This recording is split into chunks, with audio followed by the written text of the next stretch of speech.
بسم اللہ الرحمن الرحیم. میرے آج کے مہمان جان اچکزئی. جان اچکزئی 6 اپریل 1970 کو بلوچستان کے ضلع پوشین میں پیدا ہوئے. لندن یونیورسٹی سے سیاست، معاشیات اور ترقیاتی علوم میں پوسٹ گریجویشن کی. گزشتہ نگران حکومت میں بلوچستان کے وزیر برائے اطلاعات رہے. JUIF میں ان کی رکنیت تھی جو انہوں نے چھوڑ دی. بعد ازاں وہ مسلم لیگ کے اسپوک پرسن بھی بنے. تھنک ٹینک ہے انسٹیٹیوٹ آف نیشنل ہاریزن کے سربراہ ہیں. آئیے ان سے بات کرتے ہیں. کیسے ہیں جان صاحب آپ؟ جی بہت شکریہ آپ کا، تھینک یو سر. جان صاحب، بلوچستان کے اصل مسائل کا ادراک کرنے کے لیے آپ سے ہم بات کر رہے ہیں. کیا یہ حقیقت ہے کہ بلوچستان کے حالات خراب کرنے میں کئی بیرونی عناصر شامل ہیں؟ 7 جولائی 2009 کو جنگ اخبار میں خبر شائع ہوئی جس کے مطابق افغانستان میں سفارت خانے کے علاوہ 9 قونصل خانے ہیں جو پاکستان میں دہشت گردی کی منصوبہ بندی کرتے ہیں.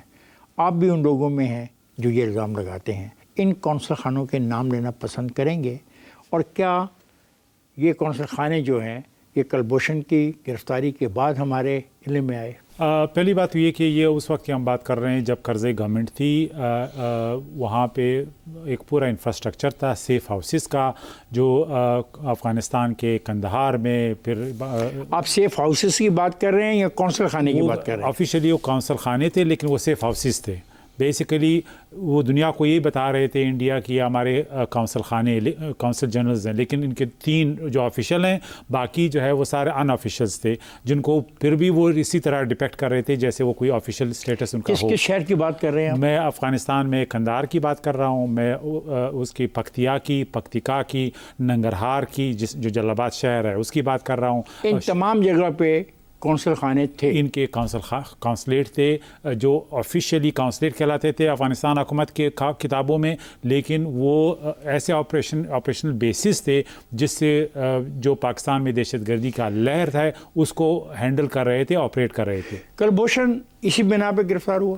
دیکھیے، کلبھوشن بیسیکلی ایک نیٹ ورک ہے جو ایران کی سرزمین سے بلوچستان اور کراچی تک ایک پھیلا ہوا نیٹ ورک چلا رہے تھے، اور ان کی انٹیلیجنس گیدرنگ کے بعد ایک بہت ہی جس میں بارڈرز بھی کراس ہوئے ہیں اس انٹیلیجنس گیدرنگ کا حصہ تھے، تو ان کو گرفتار کیا گیا. اور میں آپ کو یہ بھی بتاتا چلوں کہ صرف کلبھوشن یادیو نہیں ہے بلکہ ابھی ریسنٹلی ایک اور انڈین ایجنٹ اور ایک اور ان کا نیٹ ورک پکڑا گیا ہے جس میں یہ انڈین ایجنٹ اب ہمارے کاؤنٹر ٹیررزم کے ڈپارٹمنٹ کے کسٹڈی میں ہے، اور اس کا نام ہے اشوک چترویدی. یہ وہ شخص ہے جو ریسنٹلی بلوچستان میں شورش ہے ان کو سپانسر کر رہے ہیں 2 طریقوں سے. ایک تو کرپٹو کرنسی کے ذریعے انہیں پیسے دے رہے ہیں. وہاں پہ بارڈر میں انہوں نے ایران کے شہر میں دبئی میں کمپنی رجسٹر کروائی تھی جس کا نام انہوں نے رکھا تھا ایک سلک روڈ کے نام سے ایک کمپنی انہوں نے اسٹیبلش کی. جو آپ کے پاس ثبوت ہیں یہ ہمارے سیکورٹی اداروں کے پاس ہے اور اس کا اعلان بھی آپ کے سامنے بہت جلد آ جائے گا. تمام تفصیلات ہمارے سامنے. مطلب یہ بتانا پسند کریں گے کہ 24 نومبر 2009 پیپلز پارٹی کا دور حکومت ہے. بلوچستان لبریشن آرمی کے لیے عام معافی کا اعلان کیا جاتا ہے اور بلوچستان کے 3 جو رہنما ہیں ہربیار مری، برہمدار بگٹی اور اطالہ مینگل کے ساتھ مذاکرات کا اعلان کیا جاتا ہے. اور ان کے درمیان کیا طے پایا، کیا اس پر عمل ہوا یا نہیں ہوا؟ دیکھیے، پہلی بات تو یہ کہ کوئی اس طرح کا فارمل معاہدہ نہیں ہوا. جب بھی یہ اسپانسر جو بلوچستان سردار ہیں جن کا BLA بائی ایکسٹینشن ایک ایسا لیوریج ہے جو ریاست کے خلاف جب ان کو فنڈنگ ملتی ہے وہ استعمال کرتے ہیں، جب وہ کمزور پڑ گئے تو انہوں نے ایک سیاسی معاہدے کا نام اس کو دے دیا اور کچھ لوگوں کو انہوں نے مین اسٹریم کیا، کچھ لوگوں نے سرنڈر کیا. لہٰذا یہ ایک طریقہ کار ہے، ایک ایسا طریقہ کار ہے جب یہ کمزور پڑ جاتے ہیں تو کچھ لوگوں کو سرنڈر کرتے ہیں کہ یہ اصل میں BLA. لیکن BLA آج کی کریشن نہیں ہے، یہ 70s میں ہے. یہ جب بھی ان کو فارن فنڈنگ اور ایجنڈا ایکٹیویٹ ہوتا ہے انہیں لانچ کیا جاتا ہے. تو آپ کی پھر ریاست کیا کرتی ہے؟ دیکھیے، یہ صحیح سوال ہے. بلوچستان میں ریاست کے 2 طریقے سے جو ہے کردار ہے. ایک یہ کہ بلوچستان میں جب بھی ریاست نے ڈیل کیا ان سرداروں کے ذریعے بلوچستان کے سیاسی معاملات کو ہینڈ اوور کر کے یعنی بلوچستان کو ڈیل کیا گیا ہے سیاسی لحاظ سے. اور دہشت گردی کے حوالے سے ان دہشت گردوں کو ہر وقت جو ہے جب بھی انہوں نے سر اٹھایا ہے ان کو نیوٹرلائز کیا گیا کتنے ہیں تقریباً میرے خیال میں تو یہ 12 سے 1500 کے قریب اس وقت کی میں بات کر رہا ہوں جو 1200-1500 لوگوں نے پوری ریاست کو مجبور کر دیا ہے. کوئی مجبور نہیں کر سکتا. پاکستان ایک نیوکلیر اسٹیٹ ہے, ان کی سینکچریز ہیں. یہ نیوکلیر اسٹیٹ تو ہیں تو کیا آپ ان کے لیے نیوکلیر بم تو نہیں استعمال کر سکتے؟ میں کہہ رہا ہوں پاکستان کی فوج کی صلاحیت جو ہے وہ ایک نیوکلیر اسٹیٹ ہے, پھر وہ بیٹل ہارڈنڈ ہے. اس سے بہت بڑا تھریٹ جو ہے وہ ٹی ٹی پی کا ایک زمانے میں رہا تھا, وہ ہم نے ہینڈل کیا ہے. لہٰذا یہ لیکن سر وہ تو کیا آپ نے ٹی ٹی پی کو ہینڈل اس خیبر پختونخوا کے علاقے میں. ہم یہاں دیکھ رہے ہیں کہ ایک رات وہ آئے اور انہوں نے 10 سڑکیں بند کر دی. دیکھیے یہ چند واقعات ہیں جو اگر آپ ابھی اپریل اور مارچ کے ڈیٹا کو کمپیئر کریں 75% جو ہے ان کے جو اٹیکس ہیں وہ کم ہوئے ہیں اور ہماری کیجولٹیز بھی 70% کم ہوئی ہیں. یہ 2 مہینوں کی پروگرس ہے. اس کا مطلب ہے جو ہماری کاؤنٹر ٹیررزم کی اسٹریٹجی ہے وہ ایڈجسٹ ہوئی ہے. لہٰذا یہ اسٹیٹ کے سامنے کھڑے نہیں ہو سکتے. سیویلین ٹارگٹ کو انہوں نے کیا ہے, سافٹ ٹارگٹ وہ کر سکتے ہیں اور یہ اکراس ان کی جو سینکچریز ہے اس سے لانچ. اچھا مجھے ایک بات بتائیں, ایک آپ نے کہا کہ ہم نے آپ سے سوال کیا تو وہ سوال تھا 24 نومبر 2009 کے حوالے سے. اسی حوالے سے اگر میں آپ سے یہ بات کروں کہ یہ طے کیا گیا کہ نواب اکبر بگٹی کے قتل کی تحقیقات کے لیے کمیشن بنایا جائے گا, فوج کی فوری واپسی ہوگی, 5000 نئی ملازمتیں دی جائیں گی, اس کو حقوق بلوچستان کا نام دیا گیا. اس پہ عمل کیوں نہیں ہوا؟ دیکھیے ایک سیاسی 2 پارٹیوں کے درمیان ایک انڈرسٹینڈنگ تھی جس کو لازمی بات ہے ریاست کی میرے خیال میں کوئی تائید حاصل نہیں تھی. من نواب اکبر بگٹی کے قتل کی تحقیقات کے لیے کمیشن بنانا برا فیصلہ تھا؟ میرے خیال میں سب سے برا فیصلہ تھا. ایک شخص جو اسٹیٹ پہ حملہ آور ہو, جس نے دہشت گردی کی ہو, انہوں نے ہیلی کاپٹر کو گرانے کی کوشش کی, جو بچ گیا, جس میں پاکستان ریاست کا ایک پریزیڈنٹ اس میں سوار تھا. الزام آپ لگا رہے ہیں یہ کیا آن ریکارڈ ہے؟ یہ آن ریکارڈ ہے الزام کی حد تک؟ نہیں الزام نہیں, یہ پاکستانی اسٹیٹ کے تمام ادارے گواہ ہیں. وہاں پہ جن لوگوں نے کیا یہ اس کا ماسٹر مائنڈ تھا, لہٰذا اس کے خلاف کارروائی ریاست کی پہلی ذمہ داری تھی. 18ویں ترمیم کے مطابق جو معدنی وسائل ہیں اب وہ وفاق کے اختیار میں تو نہیں. کیا ان مدنیات کا فائدہ عوام کو نہیں پہنچنا چاہیے تھا؟ دیکھیے 18ویں ترمیم میں یہ اکنالج کیا گیا ہے کہ یہ صوبوں کا حق ملکیت ہے, لیکن اب صوبوں کے پاس بلینز آف ڈالرز اس وقت نہیں کنسیو ہوئے تھے کہ ان کو چاہیے ہائی ٹیک, یعنی اس میں ٹیکنالوجیکل نو ہاؤ چاہیے. کیا بیرک گولڈ صوبے کی گارنٹی پہ آئے گا بلوچستان؟ اس کے لیے فیڈرل گورنمنٹ کا رول ہے. فیڈرل گورنمنٹ کوئی پوسٹ آفس تو نہیں ہے. اگر آپ فیڈرل گورنمنٹ کو شیئر نہیں دیں گے, اس کو ریوزٹ کرنا پڑے گا. دیکھو قرآن کی آیات تو نہیں ہے. 2 باتیں آپ مکس نہ کریں. میں نہیں کر رہا ہوں, آپ مکس کر رہے ہیں. دیکھیے آپ 18ویں ترمیم کو مانتے ہیں؟ آرٹیکل میں جب تک یہ فیلڈ میں ہے میں مانتا ہوں اس کو. بس ٹھیک. سر 2012 میں امریکی کانگریس کے بل نمبر 104 میں کہا گیا بلوچستان کا علاقہ پاکستان, افغانستان اور ایران کے درمیان تقسیم ہو گیا ہے اور بلوچوں کو تشدد کر کے ماورائے عدالت قتل کیا جاتا ہے. کیا یہ بل آپ کے علم میں ہے؟ اور کیا قوم پرستوں کا موقف اسی بل کا تسلسل نہیں؟ یہ بل 112واں جو سیشن تھا اس میں پیش کیا گیا اور یہ 18 فروری 2012 کا واقعہ ہے. بل یہاں پہ لابنگ کی بنیاد پہ بل پاس ہوتے ہیں کانگریس میں. ایک تو میں آپ کو ایک جنرل بل پاس نہیں ہوا, میں ایک جنرل وہ بتاتا ہوں جو امریکن لابنگ سسٹم ہے.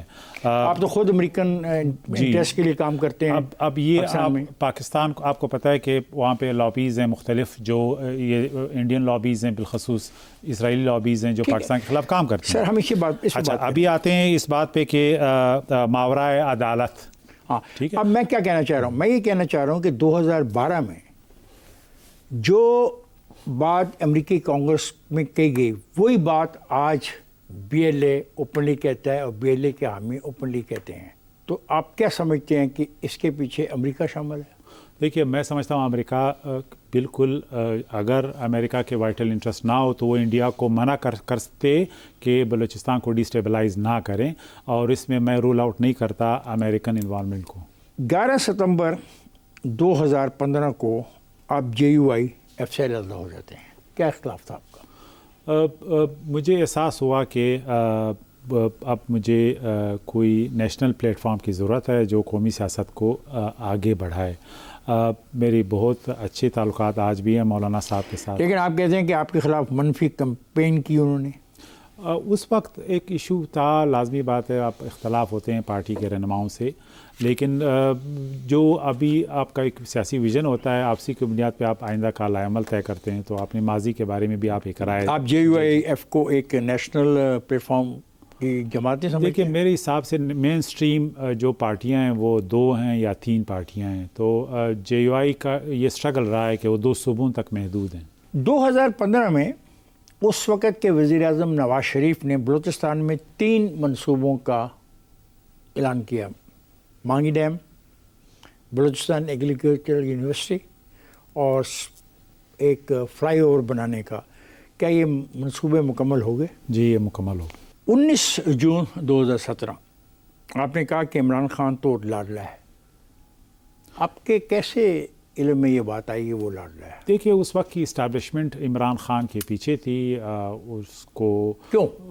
میں سمجھتا ہوں کہ ان کا انٹینشن بڑا کلیئر تھا کہ شاید ماضی کی 2 سیاسی پارٹیوں سے سارے لوگ مایوس ہیں، تو ایک نیا سیاسی چہرے کو لانچ کرنا چاہیے اور ان کو سپورٹ کرنا چاہیے تاکہ آپ پاکستان خود بھی تو عمران خان کے حامی رہے ہیں نا کافی۔ میں رہا ہوں، ہمیں بھی یہ امید تھی، جس طرح عام پاکستانیوں کو، جس طرح اسٹیبلشمنٹ کے بہت اچھے بڑے چہروں کو یہ امید تھی کہ یہ پاکستان میں ایک نئی تبدیلی آئے گی اور پاکستان میں جو گورننس تبدیلی ہے۔ کی کیا نوعیت تھی آپ کے ذہن میں، کیا تھی؟ میرے خیال میں یہ تھا کہ یہ 2 فیملیز جو سیاست کو ڈومینیٹ کر رہی ہیں، یہ ان کا ویژن نہیں ہے، ان کی لیڈرشپ جو ہے حال کے جو چیلنجز ہیں ان کا ادراک نہیں حال کر کے رہی۔ چیلنجز کیا ہیں آپ کے نزدیک؟ میرے نظر میں پاکستان کی 70% یوتھ پاپولیشن جو ہے اس کے حوالے سے ان کا کوئی ویژن نہیں ہے۔ کہ اس کو کیا چاہیے تھا؟ کیا 4.25 سال ایک پارٹی حکومت میں رہی؟ دیکھیے وفاق انہوں نے میں کچھ نہیں کیا۔ انہوں نے کیا کیا؟ انہوں نے کچھ نہیں کیا۔ انہوں نے ایک الیکشن سے پہلے ایک ویژن دیا، اس کو امپلیمنٹ نہیں کیا۔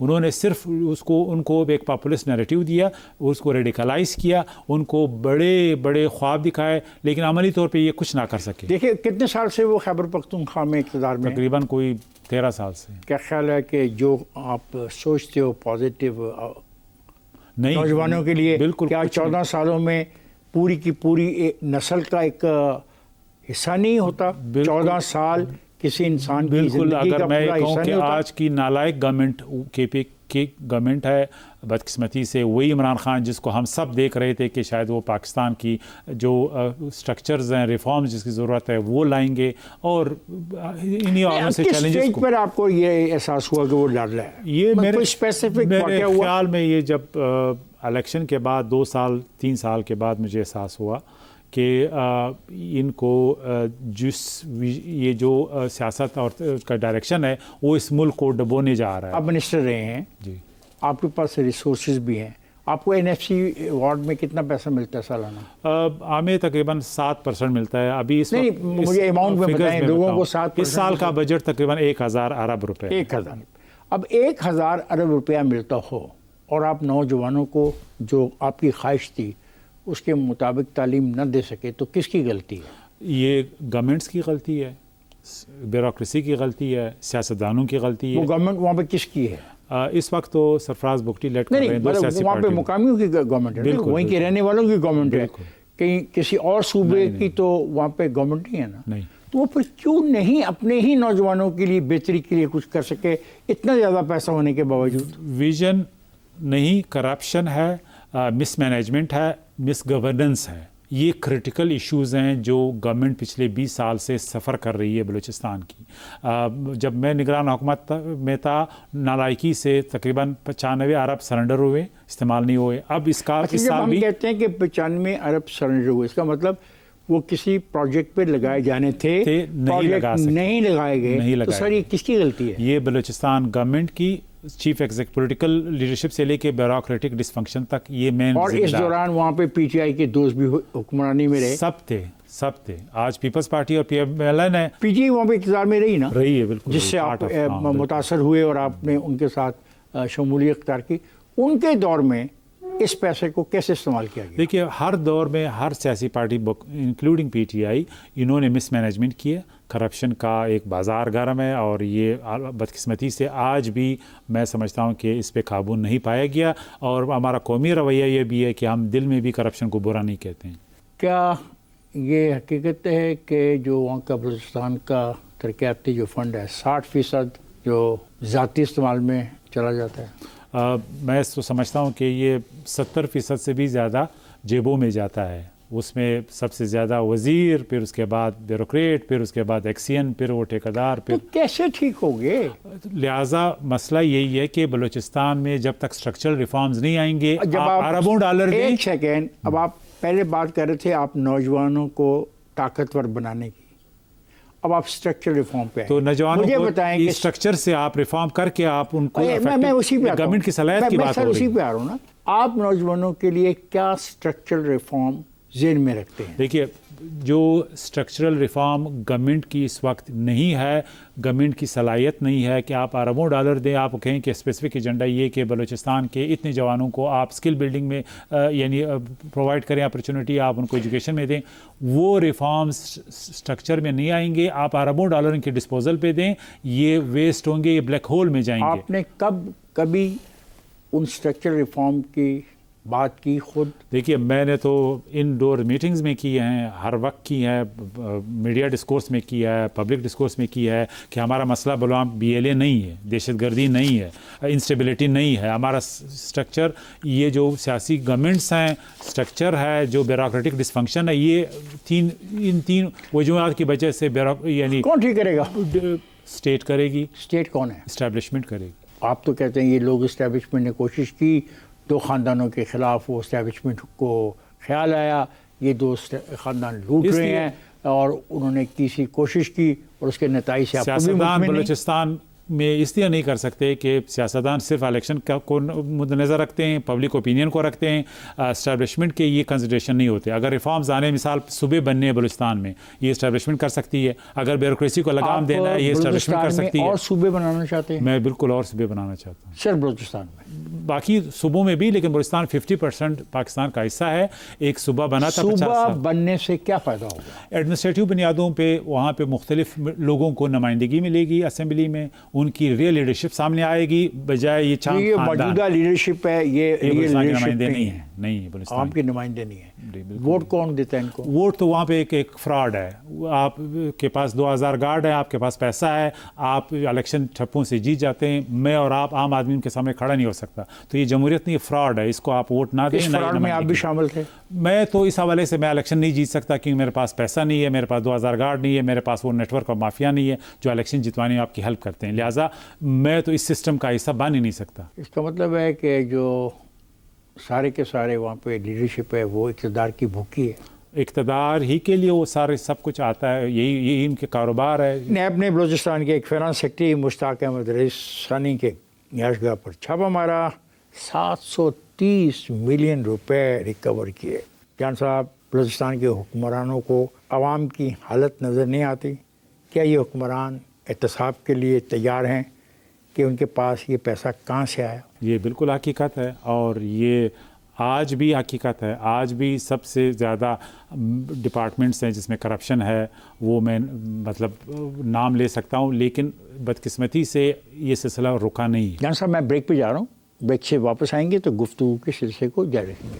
حضرات، میں جا رہا ہوں بریک پہ، جائے گا نہیں، ہمارے ساتھ رہیے گا. حضرات، گفتگو کا سلسلہ آئیے جاری رکھتے ہیں. آپ جمہوریت کو ایک ڈھکوسلا سمجھتے ہیں؟ بالکل سمجھتا ہوں. جب آپ جمہوریت کو ڈھکوسلا سمجھتے ہیں، خود آپ نے جب منسٹری لی تو آپ نے حلف اٹھایا آئین پاکستان کا 1973 کا، جس میں جمہوریت کو ڈھکوسلا نہیں کہا گیا. تو یہ تضاد نہیں؟ دیکھیے، ایک فلاسفیکل لیول کتابی بات ہے، جمہوریت ہے پاکستان میں، لیکن یہ جمہوریت نہیں ہے. آپ نے ایک بیان میں کہا ڈاکٹر مارنگ بلوچ کا سوشل میڈیا اکاؤنٹ بھارت سے چلایا جا رہا ہے، وہ بھارت کی زبان بول رہی ہیں. کیا ثبوت کے بغیر اتنا اہم بیان دینا آپ جیسے پڑھ لکھے آدمی کو؟ کوئی ثبوت نہیں. یہ اشوک چترویدی نے اقرار کیا ہے. انہوں نے ڈیجیٹل وارفیئر لانچ کیے ڈیلی سے. 25 آپریٹرز تھے، 8000 پوسٹ کرتے ہیں ڈیلی. ان میں 1500 جو ہے یہ ویڈیوز لانچ یعنی اپلوڈ کرتے ہیں. یہ بلوچوں کے نام پہ بلوچوں کے نام پہ جسٹ ون سینٹنس. آپ نے ایکس کو میل کوئی ای میل کی اور کچھ چیزیں مانگی جو انہوں نے آپ کو نہیں دی؟ بلوچوں کے نام کو استعمال کرتے ہیں. یہ خود بھی اپنا نام ایک بلوچ ظاہر کر رہا ہے. فاطمہ کے نام سے ایک اکاؤنٹ ہے جو ایک انڈین آفیسر چلا رہا ہے. آپ کو کیسے پتہ ہے؟ یہ سارے یہ جو سر اتنی یقین سے کسی کے بارے میں کہہ دینا. یہ پاکستان کی سیکورٹی اداروں نے اب یہ نیٹ ورک جو ہے اسمیش کر دی ہے جو اشوک چترویدی چلا رہا تھا. وہ پورا جو نیریٹو ڈیجیٹل وارفیئر ہے وہ اس کو لیڈ کر رہا تھا. یہ سڈنلی بلوچ اکاؤنٹس اس طرح نہیں آئے کہ یہ انڈیجنس ہے یا لوکل ہیں. یہ سارے وہاں سے اس کے اسپیلنگ بھی ہمیں پتہ ہے کہ یہ BALUH لکھتے ہیں, وہ ہندوستان میں بلوچ کو کہتے ہیں اس کا اسپیلنگ. آپ کہتے ہیں کہ جو بلوچ یہ جو مانگتے ہیں, آزادی مانگتے ہیں, یہ آزادی نہیں دی جا سکتی کیونکہ ان کے مطالبات غیر آئینی ہیں. وہ کہتے ہیں ہمارے مطالبات آئینی ہیں. پہلی بات میں آپ کو کریکٹ کروں, بلوچ نہیں مانگ رہے, یہ چند دہشت گرد ہیں جو فٹ سولجر ہیں جو کسی اور کے لیے کام کر رہے ہیں, وہ آزادی مانگ رہے ہیں. عام بلوچ کا تو آپ نے سروے نہیں کیا ہے کہ بلوچستان کے جو 40% بلوچ ہیں وہ جو ہے آزادی پسند ہیں اور آزادی چاہتے ہیں. بلوچستان کا جو ڈیموگرافک اگر میں آپ سے پوچھوں کیا ہے؟ بلوچستان میں 60% نان بلوچ ہے جس میں پشتون, ہزارہ, پنجابی, سندھی کمیونٹی کے لوگ ہیں. 40% جو ہے وہ بلوچ ہیں. اس میں 0.1% بھی یہ 1500 لوگ نہیں بنتے. چند خاندان ہیں, 1 درجن کے قریب جو سردار ہیں, جو چوتھی نسل ہے ان کا, جو پاکستان کی ریاست کے وسائل کھا رہے ہیں. سردار تو اس میں شامل نہیں, سردار تو مارنگ کے ساتھ تو شامل نہیں. وہ سپورٹ کر رہے ہیں, وہ ان کو دعائیں دے رہے ہیں, ان کو بلیس کر رہے ہیں کہ یہ جوان آزادی کے لیے لڑ رہے ہیں. وہ اسی کو سسٹم کا حصہ ہے. ایک نے کوشش کی ابھی پچھلے دنوں, وہ انہوں نے ہڑتال کی اور بیٹھے, پھر وہ چلے گئے اٹھ کے. نہیں, یہ ان کا اپنا بھائی جو ہے وہ ایک ملیٹنٹ لیڈر رہا ہے. یہ جو بالاچ کسی کا بھائی اگر ملیٹنٹ لیڈر رہا ہے تو اس کو قابو کرنا کس کی ذمہ داری ہے؟ اب یہ پھر ایک اور ڈیبیٹ شروع ہو جائے گی. دیکھیے وہ لندن میں بیٹھا ہے. اب لندن میں بہت سے لوگ ہیں جو دبئی میں بیٹھے ہیں, لندن میں بیٹھے ہیں, امریکہ میں بیٹھے ہیں. اب انٹرنیشنل لاز ہیں, ان پہ ہاتھ ڈالنا آسان نہیں ہے. تو وہ تو ایک مشکل پروسیس ہے. اگر آپ پاکستان میں بھی یہ جو ایک ہمارے کاؤنٹر ٹیررزم کے لوگ جب ایک دہشت گرد کو گرفتار کرتے ہیں اس کے لیے کم از کم انٹل بنیادوں پہ 1.5 سال لگتے ہیں. یہ کوئی آسان کام نہیں ہے. بیانڈ بارڈرز جاتے ہیں, پیرافریز جاتے ہیں, تو یہ ایک انتہائی پین سٹیکنگ کام ہے. تو کیا آپ یہ مارنگ بلوچ کو جو اس کی جو جدوجہد ہے اس کو سمجھتے ہو کامیابی کے؟ وہ جدوجہد نہیں ہے, وہ بغاوت میں ہیلپ کر رہی ہے, اس میں انوالو ہے. یہ سیریس ایلیگیشن ہے کسی بھی اسٹیٹ کے لیے.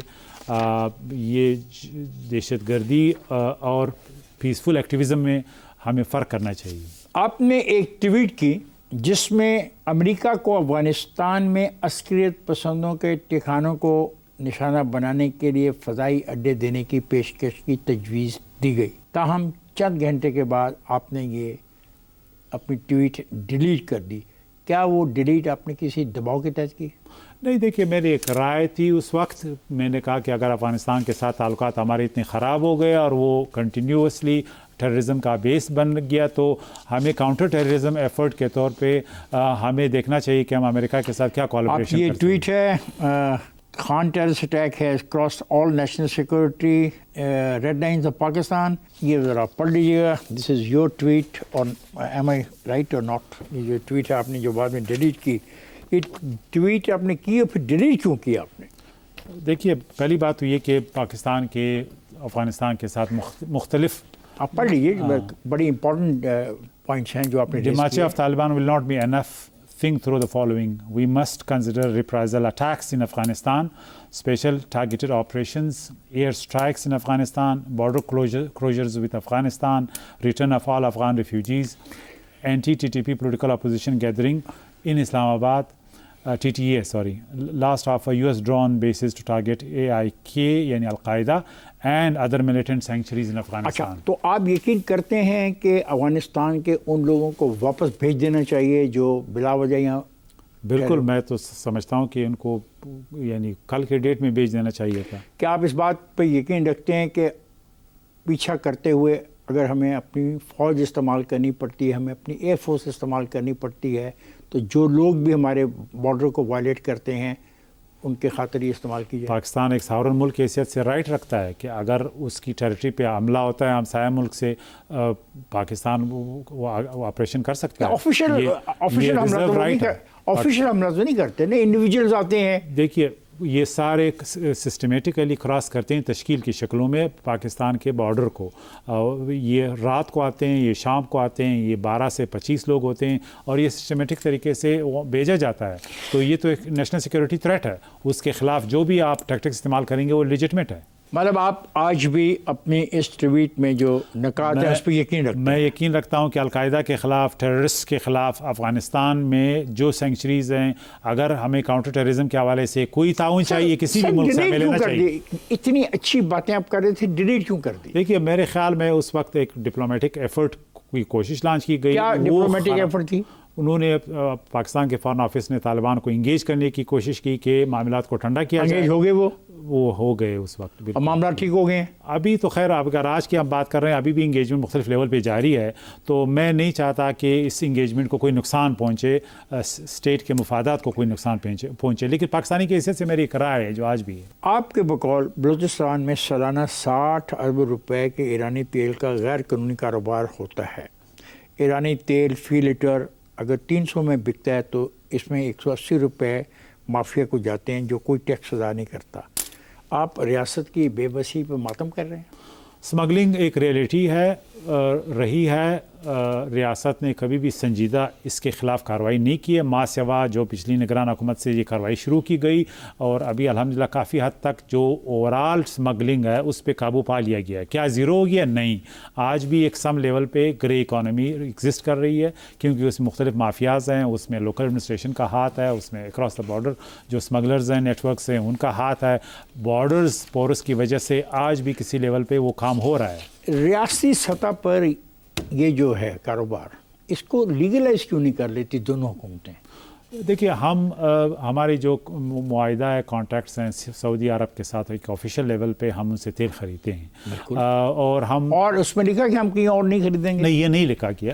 لیکن وہ چونکہ ہمارے ان کے ساتھ اسپیشل لنکس ہیں، تعلقات ہیں، ہمارے تقریباً 15 سے 20 ارب ڈالر وہاں پہ اور ریمیٹنسز ہم سے آتے ہیں. ٹھیک ہے سر. تو ہمارا ایک مارکیٹ ہے جو سعودی تیل ہمیں پرووائڈ کرتے ہیں. جان صاحب میں جا رہا ہوں بریک پر، اور بریک سے واپس آتے ہیں تو گفتگو کے سلسلے کو جاری رکھیں گے. خواجہ نژاد ہم جا رہے ہیں بریک پر، جائے گا نہیں، ہمارے ساتھ رہے. Welcome back. خواجہ نژاد آئیے گفتگو کے سلسلے کو جاری رکھتے ہیں. 2024 کے انتخابات کے حوالے سے آپ کا رویہ ذات تھوڑا سا سخت ہے اور آپ کہتے ہیں کہ بعض عناصر چاہتے ہیں کہ کسی نہ کسی معمولی سی الجھن کو بہانہ بنا کے آگ بھڑکائی جائے. تو یہ کیا کہہ رہے ہیں آپ؟ میں اس وقت کی کانٹیکس میں بات کر رہا تھا جب میری آفیشیل پوزیشن تھی، کیونکہ ہمارا مینڈیٹ تھا الیکشن کروانا اور اس میں ہم ڈیلے نہیں افورڈ کر سکتے. آپ پہ تو الزام لگ گیا کہ آپ نے تو فارم 45 46 47 چینج کر دیا. اب یہ ایک پارٹی کا الزام ہے، ان کی ایک رائے ہے، آپ کی یہ رائے ڈفرینٹ ہے. وہ جو کیمرے کے پیچھے کھڑا صاحب ہے ان کی ایک رائے ہے. میری رائے کہ ہم نے یعنی جتنا فیزیبل تھا ہم نے کوشش کی کہ الیکشن کروائیں فری اینڈ فیئر. لیکن پاکستان میں کبھی بھی آسانی سے فری اینڈ فیئر نہیں ہوتے جب تک باقی فیکٹرز کو آپ نیوٹرل نہیں. 1958 میں فیروز خان نے سلطان آف عمان سے خریدا، اور یہ بلوچ کامپرس کہتے ہیں سی پیک کے مخالفت میں کہ ہم تو گوادر میں کسی کو آنے نہیں دیں گے. یہ کیا بات ہے؟ دیکھیے قوم پرستوں کا ایک بیانیہ ہے، وہ بلوچستان میں کسی کو برداشت نہیں کرنا چاہتے ہیں، نہ حتیٰ کہ جو وہاں پہ بسنے والے لوگ ہیں ان کو برداشت کرنا چاہتے ہیں. وہ ایک ریسسٹ سپرمسسٹ ہیں، وہ ریسزم کی بنیاد پہ سمجھتے ہیں کہ یہ ہماری ہے. لیکن یہ پاکستان ایک نیشن سٹیٹ ہے، بلوچستان اس کا حصہ ہے، ہر انچ پاکستان کا حصہ ہے. یہ نہیں ہو سکتا کہ اس میں کچھ لوگ قوم پرستی کی بنیاد پہ، ایتھنک قوم پرستی کی بنیاد پہ دعویٰ کریں کہ یہ ہمارا ہے. 4 فیصلے آپ بتائیں جو اگر آپ واپس چلے جائیں. پانی کی کرائسس پاکستان کو حل کرنے کے لیے کالا باغ ڈیم کی ہمیں ضرورت ہے. آپ مانے نہ مانے ضرورت تو ہے، وہ کل تو نہیں بن جائے گا، اٹ ول ٹیک ایئرز جو بھی ہے، لیکن ہمیں سٹارٹ کرنا چاہیے ورنہ یہ ملک بنجر ہو جائے گا. دوسری بات یہ کہ ہمیں نئے صوبے بنانے، چاہے سیاسی پارٹیاں چاہے یا نہ چاہے، ایڈمنسٹریٹو بنیادوں پہ پاکستان میں ریفارم آنا ہے. تیسری بات، نئے صوبے بنانے کے بجائے آپ مقامی حکومتوں کو طاقتور کیوں نہیں مقامی حکومتیں وہی کاپی کیٹ کریں گی جو صوبے کے لیول پہ ابھی ہو رہے ہیں، وہ بھی اسی طرح، کیونکہ سسٹم وہی ہے. نہیں سر، نہیں دیکھنا ایک جگہ پہ آپ کے 1200 لوگ آپ چلا رہے ہو اس ملک کو، جب آپ لوکل باڈیز کے الیکشن کرو گے تو کئی لاکھ لوگ الیکٹ ہو کے آئیں گے. وہاں پہ ایک پولیس کا نظام ہوتا ہے, ایک صوبے میں بیوروکریسی کا نظام ہوتا ہے, اسمبلی ہوتی ہے, چیف ایگزیکٹو ہوتا ہے. وہ چلا نہیں سکتا, نہیں چلا سکتا, لوکل باڈیز نہیں چلا سکتی, نہیں چلا. کوئٹہ سے گوادر جانے کے لیے آپ کو 12 گھنٹے لگتے ہیں, کوئٹہ سے چاغی جانے کے لیے آپ کو 9 گھنٹے لگتے ہیں. بلوچستان میں بیٹھ کے آپ کو وہ ایک ایلین علاقہ لگتا ہے, کیونکہ آپ جا ہی نہیں سکتے. جو ڈی سی بیٹھا ہوا ہے, کہہ رہا ہوں وہ جو کر سکتا ہے وہ کرے. میرے دوست میں یہ کہہ رہا ہوں, بجائے کہ ہم انتظامی ڈھانچے کو چھیڑیں اور نئے صوبے بنائیں, پھر نئی ڈیبیٹ ہوگی, زبان پہ ہوں, انتظامی طور پہ ہوں, ایک نئی ڈیبیٹ جنم لے گی ڈیفینیٹلی لے گی. انڈیا میں ہوا, انڈیا میں پنجاب کو جب تقسیم کیا گیا تو یہ مسئلہ اٹھا.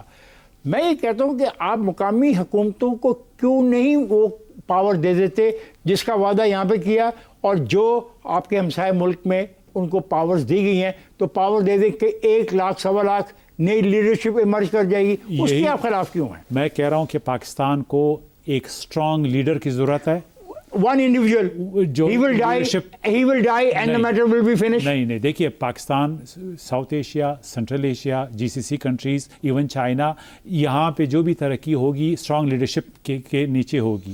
جو آپ کا پارلیمانی نظام ہے. When we talk about strong leadership, you did your level best by asking someone to come forward. اس کو 3.25 سال آپ نے وفاق میں رکھا, 14 سال سے اس کی پارٹی ایک صوبے میں ہے. نہیں کہ وہ تو اسی پارلیمنٹ کے ذریعہ ہے. دیکھیں پاکستان میں کیسے آئے گا, مطلب آپ پارلیمنٹ میں بھی بلیو نہیں کرتے. نہیں کرتا. میں کہتا ہوں پاکستان کے پارلیمانی, میں سب چاہتا ہوں کہ ایک پریزیڈنشل سسٹم کی طرح کوئی ماڈل ہم وہ کریں, کارو آؤٹ کریں, جس میں ایک اسٹرانگ پریزیڈنٹ ہو. یہ ایک option. Presidential form of system اس ملک میں آیا نہیں. دیکھیے ماضی میں اس کو آپ پریزیڈنشل کہیں, لیکن وہ ماضی میں پریزیڈنشل نہیں تھا. ایک ریفارم سسٹم جو اس ڈکوسلا پارلیمنٹ اور اسمبلیوں کی جگہ ایک اسٹرانگ ٹیکنیکل لوگوں کو لائیں, کیبنٹ بنائیں, اور ایک مضبوط شخصیت ہو, تاکہ ہم مضبوط شخصیت کہاں سے آئے گی؟ آپ کو کوئی خواب آئے گا اور اس کو آپ اناؤنس کر دیں گے؟ میری رائے یہ ہے کہ پاکستان میں جو موجودہ نظام ہے وہ چند اشخاص ہمیں آفر کرتے ہیں, یہ براڈ بیس نہیں ہے. آپ نے اس کے لیے لوگوں کو امپاور کرنا ہے, ایسے لوگوں کو لانا ہے جن کی صلاحیت جو ہم سب کے سامنے ہے, جنہوں نے کوئی کنٹریبیوشن کی. آپ یقین کرتے ہیں کہ اس 1973 کے آئین کو ختم کرنے کے بعد کبھی بھی وفاق کے اکائیاں آپس میں اکٹھی بیٹھ سکیں گی؟ دیکھیے یہ ایتھنک بنیادوں پہ بنی ہے, ہمیں اس کو ریوزٹ کرنا ہے. وہ ایک غلط ڈیسیجن تھا. آپ نے قوم پرستی کی بنیاد پہ کا آئین غلط, جو صوبے بنائے گئے وہ آپ نے نسل کی بنیاد پہ بنائے ہیں. نسل اگر آپ کا یہ ہے تو یہ صوبے بنے, وہ ایک غلط ایڈمنسٹریٹو ڈیسیجن. صوبے کیسے بنائے جائیں؟ صوبے ایڈمنسٹریٹو بنیادوں پہ, گورننس کے ماڈل پہ بننے چاہیے. کہ مجھے بتائیں کیسا, آپ کیسا پاکستان چاہتے ہیں؟ میں ایسا پاکستان چاہتا ہوں جس میں صوبے ایتھنک بنیادوں پہ نہ ہو. نہیں, پہلے اس کی صدر کو دیکھیں نا, اس کا سربراہ کون ہوگا. دیکھیں صدر جو بھی ہو سکتا ہے, اس میں مطلب میری رائے میٹر نہیں کرتی. کیوں نہیں میٹر کرتی؟ نہیں کرتی نا. اچھا, اب صوبے 4 ہیں, ایک صوبے سے ہم ایک سربراہ لے لیتے ہیں, بی اور سی اور ڈی نہیں مانتے. پھر کہ اگر ہم نے کوئی سسٹم بنانا ہے تو ہم نے اس نظام کو, آپ نے آفر کیا دیے, پارلیمانی نظام دیے. جب آپ دوسرا نظام دیں گے تو اس میں بھی لوگ آئیں گے, کنٹیسٹ کریں گے. تو آپ دوسرا نظام میں کہتا ہوں آپ لوکل باڈی میں جائیں, آپ مانتے نہیں. دیکھیں لوکل باڈیز تو وہی صوبہ ایکسٹینشن ہے, جو وہی لوگ ہیں جو ڈومینیٹ کر رہے ہیں, وہی سردار, وہی جاگیردار, لوکل میئر آئے گا, اس کا جو ہے وہی انفیوشل لوگ آئیں گے. سیریسلی ہمیں اس نظام کی کوتاہیوں کو سامنے رکھنا ہے, ہم نے ڈیبیٹ کرنا ہے. یہ سسٹم پاکستان کے مسائل کو مجھے بتا نہیں سکے کوئی. آپ آئین کے بھی خلاف ہیں, آپ جمہوریت کو بھی نہیں مانتے, آپ سسٹم کو بھی نہیں مانتے, تو ابھی تک آپ مجھے اس کی خرابی نہیں. اچھا, آپ یہ بھی نہیں مجھے بتا سکے کہ یہ جو پیسہ دیا جاتا ہے NFC ایوارڈ کا, یہ عوام تک کیسے پہنچایا جائے. اس پہ بھی بات نہیں آپ کرنے کو تیار. اس کے لیے میں تو یہ کہہ رہا ہوں کہ ہمیں ریفارمز کی ضرورت ہے. کیا ریفارمز؟ ہمیں یہ ہے کہ اس وقت جو ریسورسز ایک صوبے میں ایک وزیر اعلیٰ کے پاس جاتے ہیں, اگر ہم ایڈمنسٹریٹو بنیادوں پہ اور صوبے بنائیں گے تو یہ تقسیم ہو جائیں گے, 5 صوبوں میں جائیں گے, بجائے ایک صوبے کے پاس. $1,000 ارب روپے اگر آپ بلوچستان میں 5 صوبوں کو دیں گے تو ایک صوبہ تو کمپیٹ کرے گا, 5 سرداروں کو دینا چاہتے ہیں. اس لیے نہیں 5 سردار کہ اس میں پھر اگر آپ اس موجودہ نظام کو رکھنا چاہتے ہیں, اس میں اور اسمبلی آئیں گی اور لوگ امپاور ہوں گے, مڈل کلاس کے لوگ آئیں گے, ایک چانس بن سکتا ہے. ابھی تو آپ نے مونوپلی دے دی ہے چانس سرداروں کو, الیکٹیبلز کو. لوکل باڈیز کے علاوہ اس فیڈریشن کو لوکل چلانے کے باڈیز لیے تو اور انہی کوئی- لوگوں کے آئیں گے ورڈ میں. لوکل باڈیز کون بنائے گا؟ سردار اختر مہنگا کا بھائی آئے گا، بچہ ہے اس کا بیٹا ایک آئے دفعہ گا. وہ آیا اچھا تو ڈیرا بگٹی میں وہ پھر لوکل اور- تو آپ نکالنا چاہتے ہیں ان کو، آپ ان لوگوں کو پاکستان سے نکالنا چاہتے دیکھیے ہیں. میں اس سسٹم سے ان کی گرفت کو ختم کرنا چاہتا ہوں. آپ تو ابھی تک تو نہیں کر پائے. ابھی 4 دفعہ تو ریفارمز نہیں ہوئے 4 ہیں. دفعہ آئین کو پسے پش ڈالنے کے باوجود ایسا اس نہیں کا ہوا. مطلب ہے کہ ہم ایفرٹس ختم کریں، کوئی ریفارمز نہیں اس کا ہونے والا، مطلب ایک دفعہ پھر کوشش کریں. کیونکہ ماضی میں کسی نے نہیں کیا. مطلب اس آخری کویشچن سر، سوال یہ ہے کہ جو فنڈامنٹل رائٹس کی بات ہوتی ہے، مسنگ پرسن کی بات ہوتی ہے، لوگ کنونس ہیں کہ اگر کوئی لوگ ایسے ہیں جو ریاست کے خلاف ہیں تو ان کو گرفتار کر کے آئین کے مطابق مجسٹریٹ کے آگے یا جو بھی متعلقہ اتھارٹی کو پیش کرنا چاہیے. کیا آپ اسے توقع کرتے ہیں؟ نہیں، دیکھیے ہماری جوڈیشری کی صلاحیت نہیں ہے کہ ایک آفیسر جو 1.5 سال میں ایک ٹیررسٹ کو اریسٹ کرتا ہے، اکراس بارڈرز کے لیے جاتا ہے، اس کی ویڈیو ایویڈنس نہیں مانتا کورٹ، اس کی آڈیو ایویڈنس نہیں مانتا، پھر وہ واپس آ کے چھٹ کے کمیونٹی میں پھر جو ہے وہ دہشت گردی کرتا ہے. اگر اس سے آپ نے ایک منظم بغاوت جس فارن اسپانسرڈ ہے ختم کرنا ہے تو آپ کو اپنے سیکورٹی اداروں کو فیلڈ ایگزیکیوشن کی اجازت دینی پڑے گی. تھینک یو ویری مچ سر، آپ کا بہت بہت شکریہ. بہت شکریہ. آپ تشریف لائے اور آپ نے پروگرام میں شرکت کی. Thank you for